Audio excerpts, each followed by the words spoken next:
Welcome, dear listeners, to a tale where fate's hidden threads entwine hearts in ways neither time nor trial could sever. Have you ever wondered how a single act of courage can topple walls built by fear? Tonight, we invite you into a world of grand estates and guarded emotions, where every glance carries the weight of unsung hopes. Before we begin, pause and consider.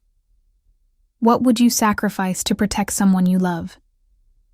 May this story warm your spirit, guide your heart, and leave you with renewed faith in the power of love's quiet strength.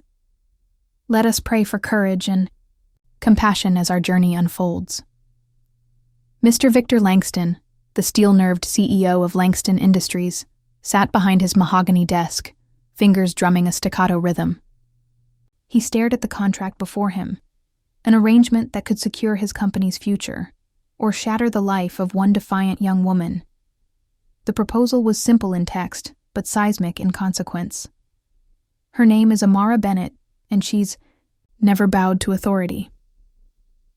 Amara slammed her locker shut, heart pounding like a war drum. She had received Mr. Langston's letter at dawn, a summons to his estate by sunset. Rebel and street smart, Amara had no intention of attending. Yet the fine print of the contract, her inheritance hanging in the balance, left her no choice.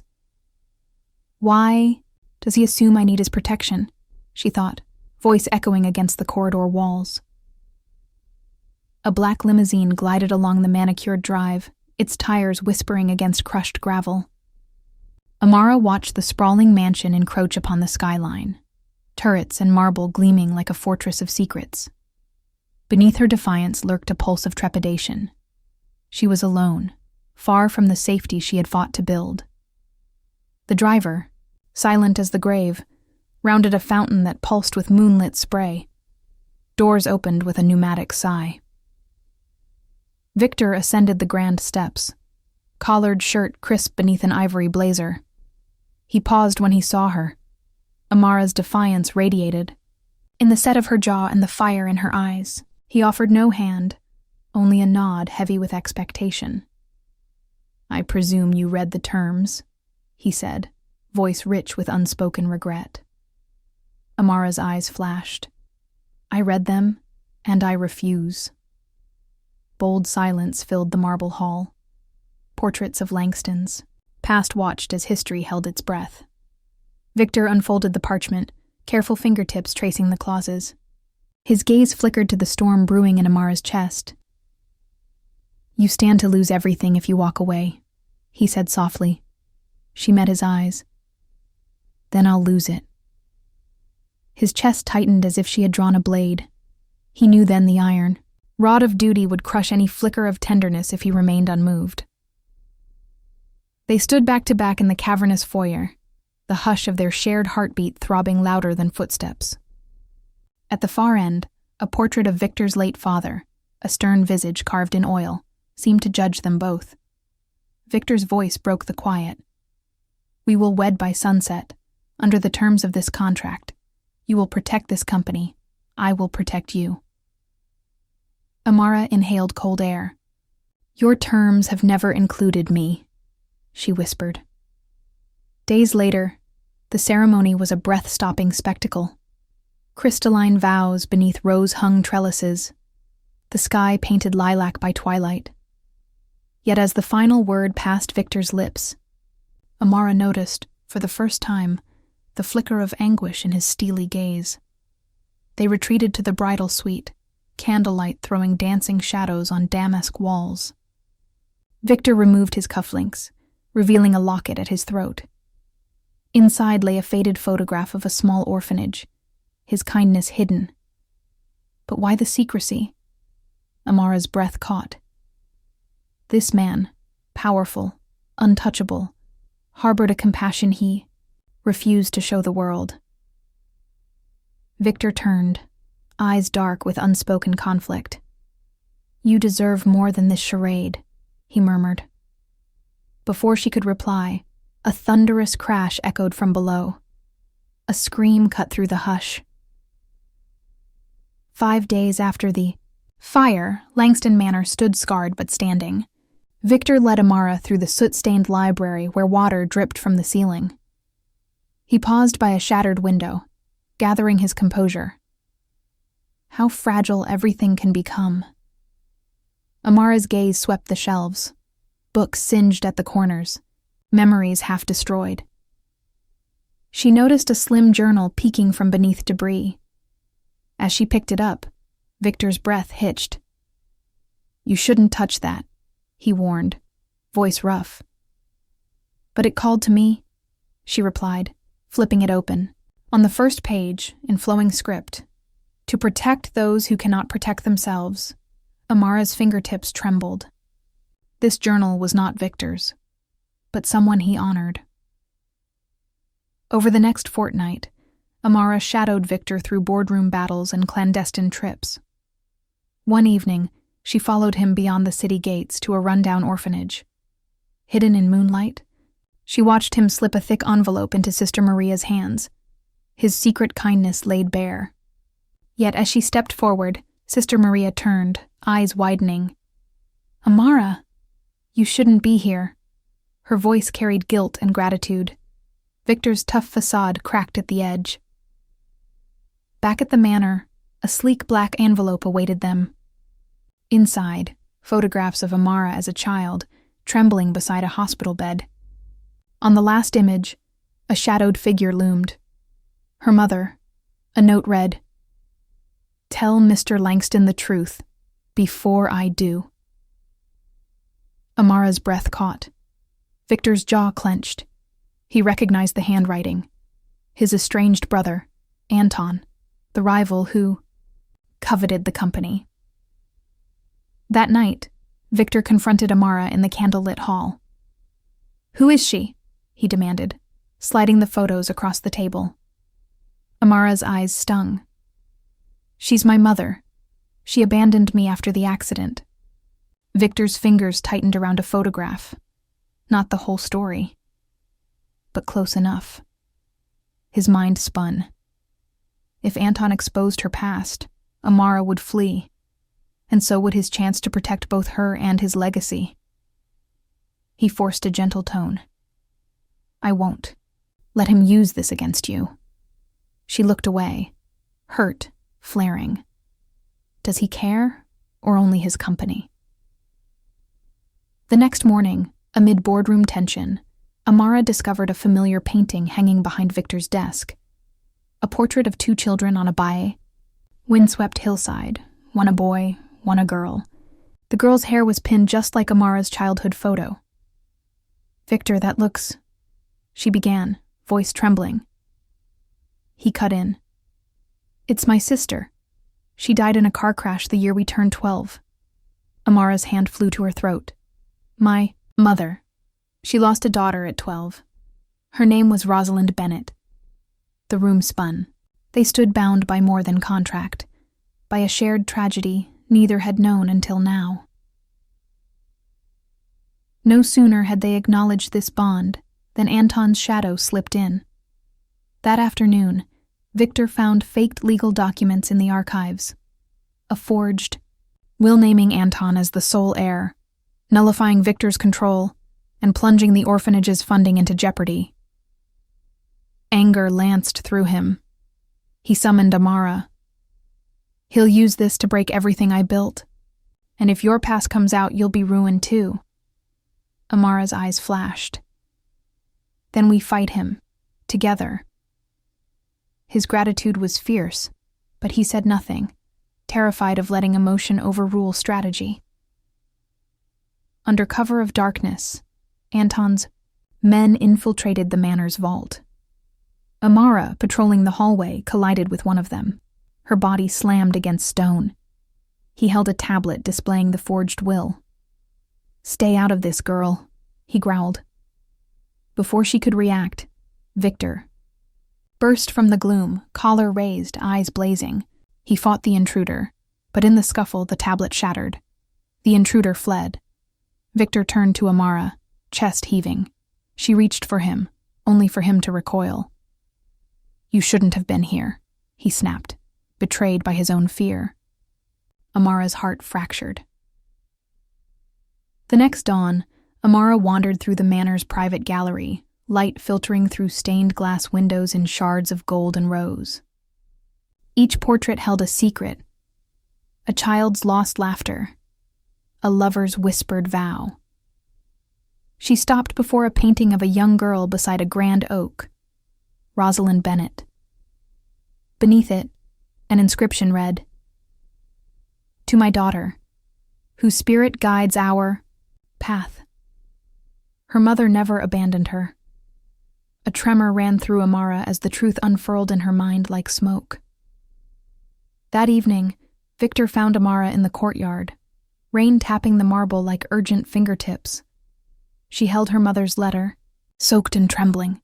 "Show me," he urged, voice rough but tender. She handed it over. His eyes darkened as he read, throat working beneath the tremor of suppressed emotion. "Victor couldn't protect you, but I always will." His gaze shot up. "Your mother, she stayed to build the orphanage with me, until Anton's betrayal nearly killed her." Amara staggered. He lied to protect me, but from what? The rain intensified, drumming on her shoulders. Victor closed the distance, voice raw. "I blamed myself for Rosalind's death. I thought if I controlled every outcome, our company, your inheritance, I could prevent another loss." Amara's breath caught. His pain mirrors mine. She reached for his hand. "We both carry scars." He drew her close. "Then let us heal. Them together." Their hearts beat in unison, a fragile truce forged in shared grief. Moments later, the manor lights flickered and went dark. Alarm bells shattered the night. In the foyer's gloom, a glass case rattled.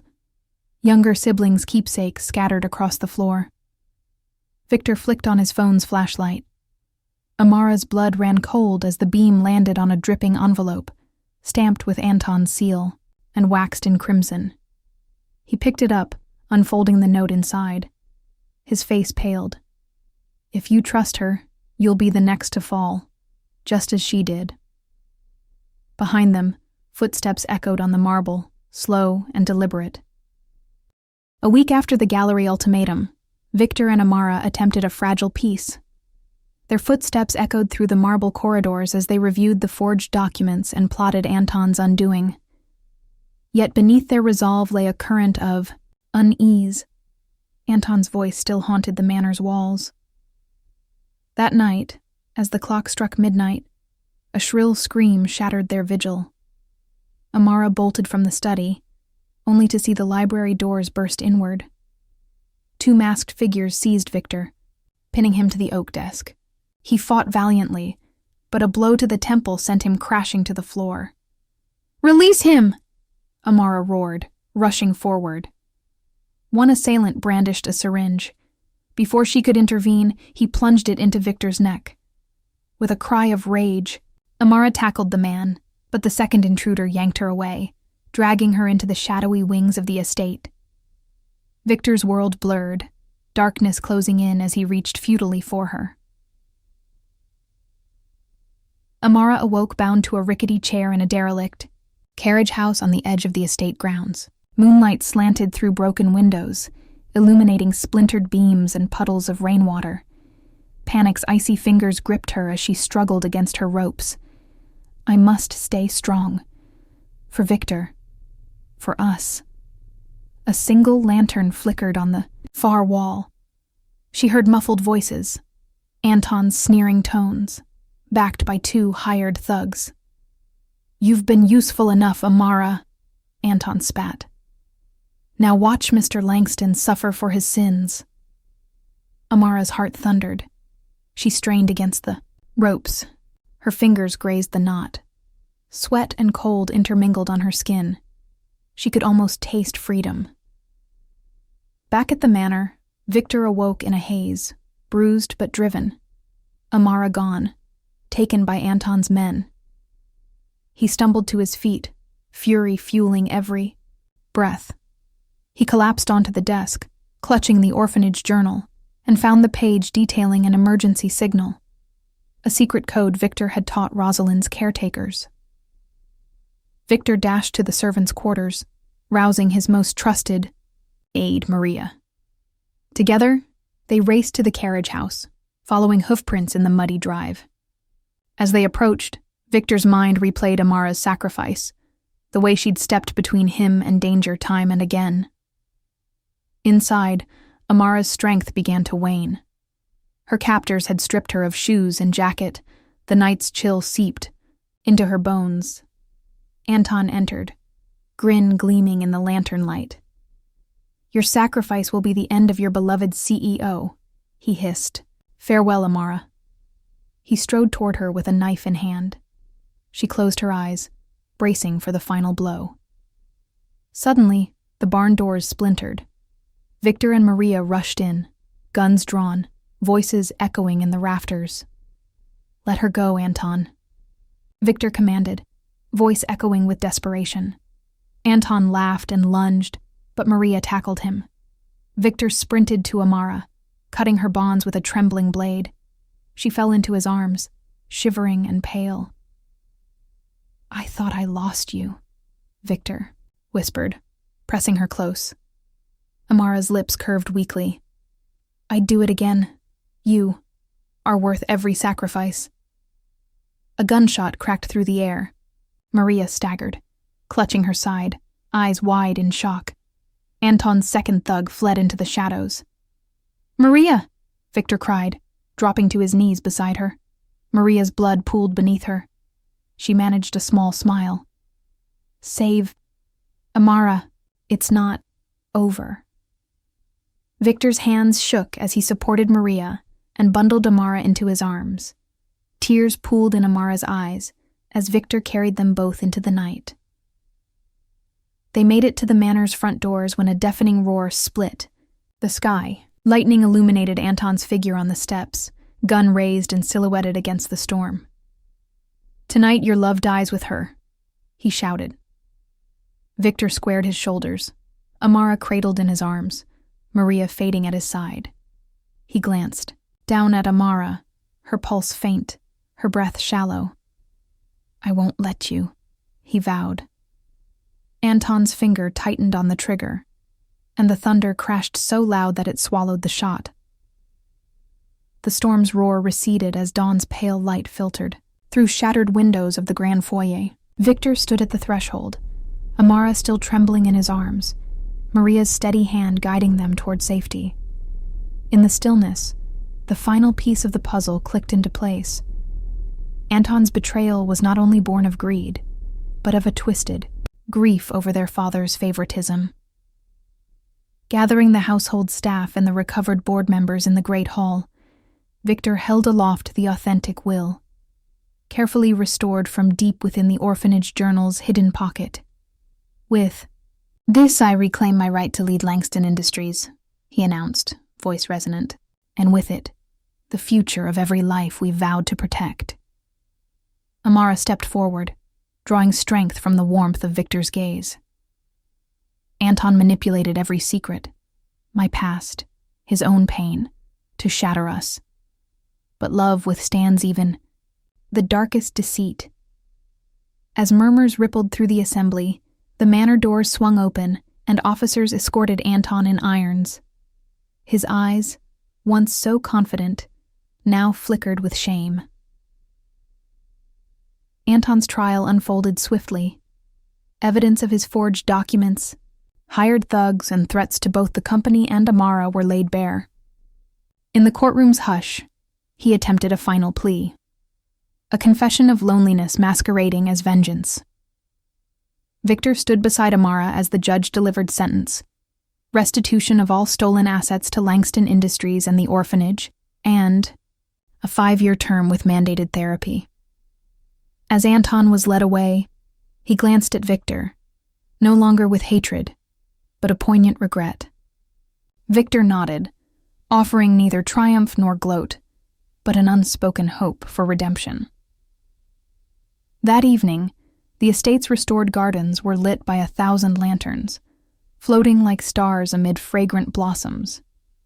Guests and orphans alike gathered, beneath an ancient oak, Rosalind's tree, to witness the culmination of 2 wounded hearts made whole.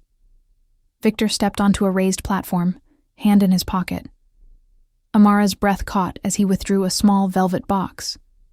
He knelt on one knee, the firelight dancing across his tears.